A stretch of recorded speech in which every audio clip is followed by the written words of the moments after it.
ndagusuhuje aho uri hose, nizere ko umeze neza kandi ukomeje kugubwa neza muri aka kanya. Uyu munsi rero tugiye kuganira ku bintu 20 umuntu urakaye akwiye kwirinda gukora, kuko byirinda birinda kwicuza nyuma. Ese ibyo bintu ni ibihe? Ese nawe bijya bikubaho ko hari igihe urakara bikagutera gukora ibintu mu buryo butandukanye n'uko wabitekerezaga? Nyemera rero tuganire kuri ibintu 20 ukwiye kwirinda kugira ngo ubashe kurinda umubano wawe ndetse n'ibindi bitandukanye mu gihe urakaye cyane. Ikintu cya mbere rero ukwiye kwirinda kuvuga amagambo ababaza abandi.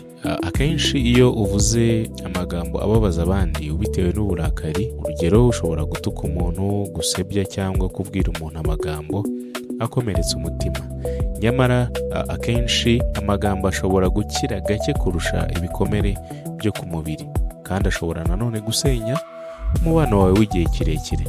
Ni byiza rero kwirinda kuvuga amagambo ababaza abandi. Icya kabiri, kwirinda gufata umwanzuro cyangwa se imyanzuro ikomeye. Urugero rwa mbere, nko kwaka agatanya, kwegura ku kazi, guhagarika ubushuti cyangwa se kwanga umuntu burundu. Iyo umutima umaze gutuza, akenshi ushobora gusanga wari wafashe umwanzuro utari ukwiriye. Ni byiza rero kwirinda guhita ufata umwanzuro ukomeye mu gihe wumva ubabaye cyangwa se urakaye. Icya gatatu, kwirinda gukubita cyangwa gukoresha imbaraga. Akenshi iyo umuntu afite uburakari bukabije bishobora kukuganisha ku gukora ihohoterwa cyangwa se bikagira ingaruka mu buryo bw'amategeko cyangwa se mu buzima bwawe muri rusange ndetse n'imibanire. Ni byiza rero ahangaha kuza kwirinda gukubita cyangwa se gukoresha imbaraga nyinshi mu gihe urakaye. Icya kane, ukwiye kwirinda kohereza ubutumwa cyangwa kwandika ku mbuga nkoranyambaga. Akenshi muri iyi minsi tugezemo usanga benshi depression bagize bayitura social media cyangwa se ibintu byose ukumva wabishyira ku karubanda kuko wumva wabaye. Nyamara hari ahantu uri kubishyira nta muntu kumva. Ni byiza rero kumenya yuko niyo hagira n'ukumva ni umwe mu bantu 100. Si byiza gushyira uburakari bwawe ku karubanda cyangwa se ngo ubushyire ku mbuga nkoranyambaga. Irinde rero kuko hari ibyo ushobora gukora bishobora kukuviramo icyaha cyangwa se rimwe na rimwe bigatuma abantu bagutera icyizere cyangwa se ugasanga bagiye kubiheraho basenye izina ryawe. Ibyiza rero, ibyanditswe kuri internet akenshi bigumaho cyangwa se bigumaho iteka ryose. Ni byiza yuko wakwirinda kubishyira ku mbuga nkoranyambaga kuko ejo byazagaruka ugasanga byongeye kugusenya. Icya gatanu, irinde gutwara imodoka mu gihe ufite uburakari bwinshi. Uburakari ahanini bushobora kugabanya ubushobozi bwo kwitonda no gufata ibyemezo byihuse, bikongera nanone ibyago byo gukora impanuka. Ni byiza rero ko mu gihe wumva urakaye ukwiye kwirinda gutwara ikinyabiziga cyawe kuko bishobora kuguteza ibibazo byinshi bitandukanye. Icya karindwi, irinde kwihorera.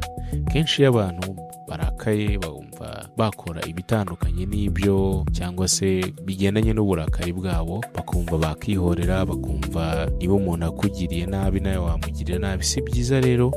Umunyarwanda niwe wavuze ngo inabi ntago yiturwa indi. Ni byiza rero kwirinda kwihorera kuko akenshi ntago bikemura ikibazo, ahubwo biriyongera ndetse bikabyara amakimbirane mashya n'urwango. Icya munani, kwirinda kumena cyangwa kwangiza ibintu. Akenshi hari abantu barakara bafite uburakari bukabije bagafata ibiri hafi yabo bakumva nibyo batura umujinya, nyamara ibyo bintu ntabwo ari byo. Urugero, ugasanga ufite telefone urayimennye, ibirahure, ibindi bikoresho bitera igihombo kandi ntibigabanya ikibazo cyaguteye uburakari. Ni byiza rero kwirinda kuba watura uburakari ibyo bintu bikwegereye kuko nabyo bifite agaciro. Icya cyenda, dukwiye kwirinda kunywa inzoga cyangwa se gukoresha ibiyobyabwenge ngo ugabanye uburakari. Akenshi rero gukoresha inzoga cyangwa se kunywa inzoga, ibiyobyabwenge, ibi bishobora kongera uburakari ndetse bikanagabanya ubushobozi bwo kwigenzura no guteza ibindi bibazo. Rero ni byiza yuko ukwiye kwirinda gukoresha ibiyobyabwenge. Akenshi niyo utekereje ko bigiye kugufasha kugabanya uburakari, ntabwo nyuma buba bushize. Iyo zigushizemo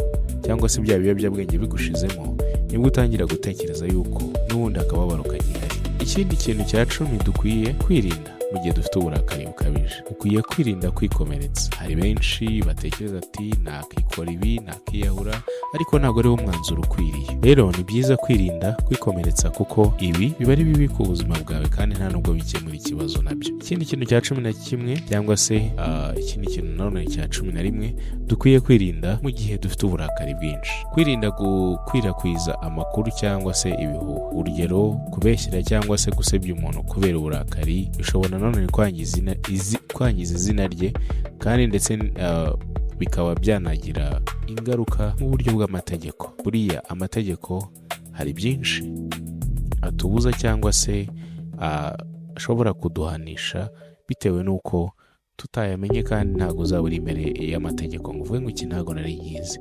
Rero ni byiza kwirinda gukwirakwiza amakuru y'ibihuha. 12 kwirinda kuvugana n'abana nabi. Abana biyuka amagambo n'uburyo babwiwe akenshi kuko iba ari memwari kandi gifite ubushobozi bwo gufata. Ikindi, kubahutaza mu magambo bishobora nabo kubatera ubwoba no kubangiriza icyizere bari bagufiteho nk'umubyeyi. 13 kwirinda kwanga kumva uruhare rw'undi. Akenshi iyo abantu bafite uburakari bumva ko ibyo bafite cyangwa se bari gutekereza muri uwo mwanya ari byo bifite agaciro, nyamara si byiza. Ukwiye kumva uruhande rw'undi. Uburakari rero butuma umuntu yumva ko ari we uri mu kuri gusa. Kumva undi bishobora gufasha rero, nyamara mu gihe kumva undi bishobora kugufasha gukemura ikibazo neza.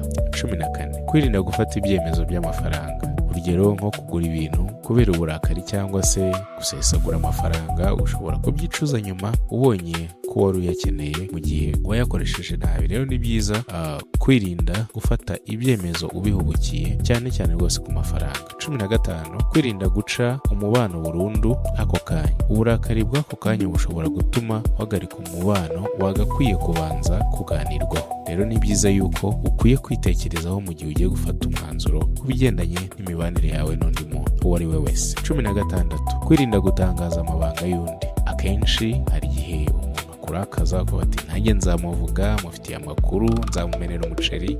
Ibyo bintu ntabwo ari byo. Birakwiye rero ko wirinda gutangaza amakuru y'ibanga y'undi muntu kubera gushaka kwihorera. Bamwe bayishura amabanga y'abandi. Ibi bisenya icyizere kandi bishobora no guteza amakimbirane akomeye cyane. 17 kwirinda gukomeza impaka igihe amarangamutima yawe ari hejuru cyane. Iyo abantu bombi barakaye, impaka ziba mbi kurushaho. Kuruhuka rero mbere yo kongera kuganira bifasha kugera ku gisubizo. Ni byiza rero ko wagakwiye gufata umwanzuro mu gihe amarangamutima yawe ari hejuru, ukaba uruhutse mukaza kongera kubiganiraho nyuma. 18 kwirinda kugereranya abantu nabi. Kuvuga ngo uri nk'uriya cyangwa ntacyo uzigera umarira, iki gihe bitesha umuntu agaciro kandi byongera amakimbirane nabyo mu mibanire yawe n'abantu. 19 kwirinda kwigunga igihe ukeneye ubufasha. Hari igihe umuntu arakara cyane akigunga, ugasanga kuvugana n'umuntu wizeye bishobora kugabanya uburemere bw'amarangamutima. Rero ni byiza kwirinda kwigunga mu gihe ukeneye ubufasha. 20 kwirinda guhora usubiramo ibintu mu bitekerezo. Guhora utekereza ku kintu cyaguteye uburakari byongera umujinya n'umunaniro wo mu mutwe. Ikindi, bikakubuza kuba wagera ku gisubizo nyirizina cy'ikibazo wari ufite. Ikindi nanone, kwirinda gukora ikintu cyose ushobora kwicuza nyuma. Mbere yo gukora cyangwa kuvuga ikintu gikomeye, ihe akanya byibuze witekerezeho. Ese ejo nkiri gutuza nzishimira iki cyemezo? Uko kwihangana iminota mike bishobora kukurinda byibuze imyaka yo kwicuza. Ni byiza rero yuko wagerageza kwirinda gukora ikintu cyose ushobora kuzicuza nyuma. Inama y'uyu munsi rero, kuri ibi bintu tubonye 20 ushobora kwirinda. Uburakari ni amarangamutima asanzwe ku muntu wese, ariko uburyo tubyitwaramo nibwo bugena ingaruka zabo. Rero ni byiza kwitoza kubanza gutuza, guhumeka neza, gufata akanya mbere yo gusubiza ndetse no kuganira mu ituze. Bituma umuntu arinda ubuzima bwe, umuryango, inshuti, akazi ndetse n'ejo hazaza hiwe. Umuntu ashobora kugenzura uburakari bwe aba afite, ariko imbaraga zo kuyobora ubuzima bwe, kadusubiremo, umuntu ashobora kugenzura uburakari bwe aba afite imbaraga zo kuyobora ubuzima bwe aho kuyoborwa n'amarangamutima. Ni byiza rero yuko dukwiye kuyoborwa. Umuntu ashobora kugenzura uburakari bwe aba afite, umuntu ushobora kugenzura uburakari bwe aba afite imbaraga zo kuyobora ubuzima bwe aho kuyoborwa n'amarangamutima. Rero mwakoze cyane mwe mwabanye natwe muri iki kiganiro, dukomeze kubana mu biganiro byinshi bitandukanye. N'icya kiganiro Wise Talk Show nakagaruka, mukomeze kugira amahoro y'Imana. Ntimwibagirwe gukanda subscribe, share and comment kugira ngo ubu butumwa, ibiganiro byiza bituyobora bibashe kugera kuri bose. Mwakoze cyane, nawe utaha.